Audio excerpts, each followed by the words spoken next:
दोस्तों, पिछले वीडियो में जो हमने थायराइड कैंसर पर चर्चा शुरू की थी, आइए उसे आगे बढ़ाते हैं और आज के वीडियो में बात करते हैं थायराइड कैंसर के डायग्नोसिस की और उसके इलाज की।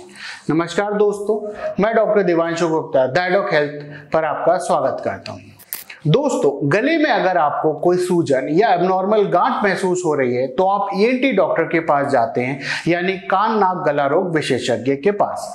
थायराइड कैंसर के डायग्नोसिस के लिए सबसे पहले डॉक्टर आपसे कुछ जरूरी सवाल पूछते हैं, जैसे कि आपको बीमारी से पहले कोई और लक्षण तो नहीं था, आपने कभी रेडियोथेरेपी ली थी, क्या आप कोई ऐसा काम करते हैं जहां आप अक्सर रेडिएशन से एक्सपोज होते हैं, क्या आपके परिवार में किसी को ऐसी कोई बीमारी थी या नहीं। उसके बाद आपकी थायराइड ग्रंथि और गर्दन का फिजिकल एग्जामिनेशन किया जाता है, जिसमें आपके डॉक्टर गर्दन को अच्छे से देखते हैं और हाथ लगाकर दबाकर भी एग्जामिनेशन करते हैं। इस तरह के एग्जामिनेशन से पता चलता है कि आपकी जो गांठ है या सूजन है वह कहां तक फैली हुई है और क्या यह गांठ हिल सकती है या पीछे किसी संरचना या किसी और पार्ट से जुड़ी हुई तो नहीं है।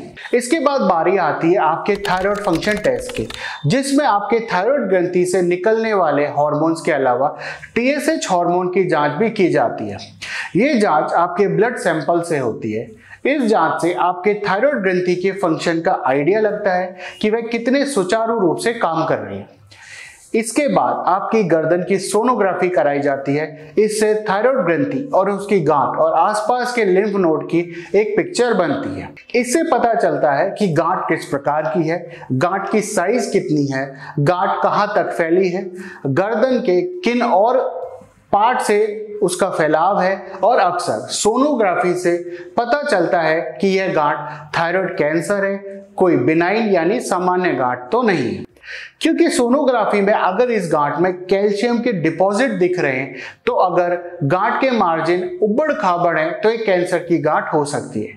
पर थायराइड कैंसर के डायग्नोसिस को कंफर्म करने के लिए बायोप्सी की जरूरत पड़ती है और इस बायोप्सी में सबसे पहले एफएनएसी या फाइन नीडल एस्पिरेशन साइटोलॉजी की जाती है। एफएनएसी के लिए एक बहुत बारीक सुई यानी फाइन निडल से थायराइड ग्लैंड को भेदा जाता है और सिरिंज से कुछ कोशिकाओं को एस्पिरेट किया जाता है। थायराइड ग्रंथि में किस भाग से कोशिकाएं लेनी है, इसके लिए कई बार सोनोग्राफी की भी मदद ली जाती है। इन कोशिकाओं को पैथोलॉजिकल लैब में एग्जामिनेशन के लिए भेजा जाता है और इन कोशिकाओं की जांच से कंफर्म होता है कि थायराइड का कैंसर है या नहीं। थायराइड कैंसर के कुछ प्रकार ऐसे होते हैं जिनमें इन कोशिकाओं से भी कंफर्मेशन नहीं हो पाता है, तब ऑपरेशन से गांठ निकाली जाती है और इस पूरी गांठ को हिस्टोपैथोलॉजी लैब में भेजा जाता है जांच के लिए, तब डायग्नोसिस बनता है। इस तरह के ऑपरेशन के बाद एक रेडियो ट्रेसर से भी एक जांच होती है। इस रेडियो ट्रेसर डाई में आयोडीन होता है और थायराइड सेल्स को आयोडीन पसंद होता है और यह आयोडीन एब्जॉर्ब कर लेती है। जब ये डाई वेन से शरीर में इंजेक्ट की जाती है तब शरीर में जहां भी थायराइड कैंसर की वजह से कोशिकाएं चली गई हैं वे ये डाई एब्जॉर्ब कर लेती है और फिर शरीर की एक स्पेशल कैमरा से एक पिक्चर ली जाती है, जिससे शरीर में आयोडीन एब्जॉर्ब करने वाली सेल्स चमकती हुई दिखाई देती हैं और इससे पता चलता है कि शरीर में कहां कहां थायराइड कैंसर की कोशिकाएं रह गई हैं। इसके अलावा आपकी सीटी स्कैन और एमआरआई जैसी जांच भी कराई जाती है। अगर आपको मेडुलरी थायराइड कैंसर डायग्नोज होता है तो आपकी जीन टेस्टिंग भी होती है।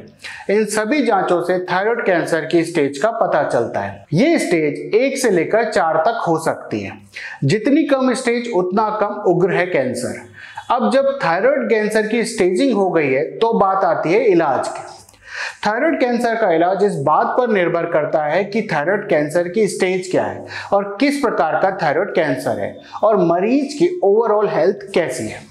बहुत छोटे पेपिलरी थायराइड कैंसर में तो किसी इलाज की जरूरत भी नहीं होती, क्योंकि ये सेल्स बहुत धीरे धीरे बढ़ते हैं और ज्यादा फैलते भी नहीं। इसलिए मरीज को लगातार फॉलोअप के लिए बुलाया जाता है और इस कैंसर पर नजर रखी जाती है। कई बार थायराइड कैंसर के इलाज के लिए सर्जरी भी करनी पड़ती है, जिसमें आधा या पूरा थायराइड ग्लैंड ही हटा दिया जाता है, जिसे हेमीथायरॉयडेक्टोमी या टोटल थायरॉयडेक्टोमी भी मेडिकल भाषा में कहते हैं। अगर थायराइड कैंसर गर्दन में आसपास के लिम्फ नोड्स तक फैल गया है तो इन लिम्फ नोड्स को भी हटाया जाता है, जिसे लिम्फ नोड डिसेक्शन भी कहा जाता है।